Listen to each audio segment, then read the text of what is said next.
و تعقیب آن تیم محترم وشوکاران ولایت فرا به رسم احترام از روبروی مهمانان ادای احترام کرده می‌گذارد.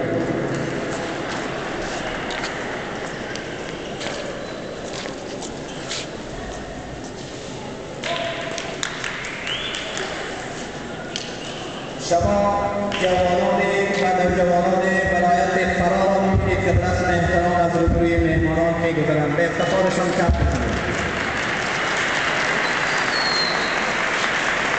و تعقیب آن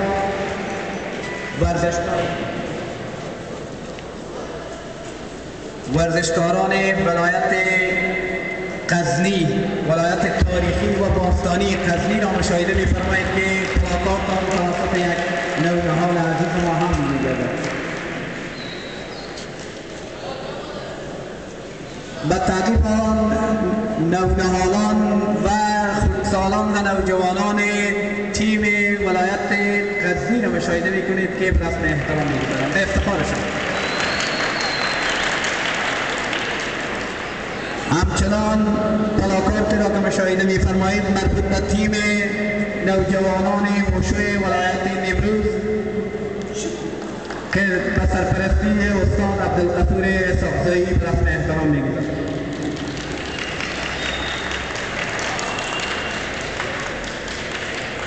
شما نونهالان و جوانان عزیز تیم ولایت ساپور را مشاهده می‌فرمایید که به رسم احترام از روبروی لوج می‌گذارد.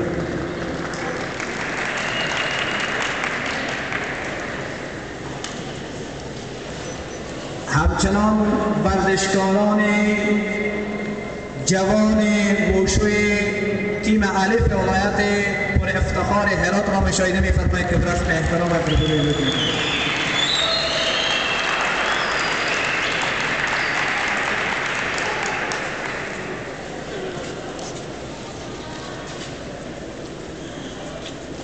فرزند هنر باش نه فرزند پدر، فرزند هنر زنده کند نام پدر. همچنان ورزشکاران وشوکار جوان ولایت هرات را مشاهده می‌فرمایید که به رسم احترام از روبروی لوج می‌گذارند. پلاکارتی که توسط یک تن از نونهالان خواهر ما حمل می‌گردد نونهالان و نوجوانان وشوکار ولایت هرات می‌باشند.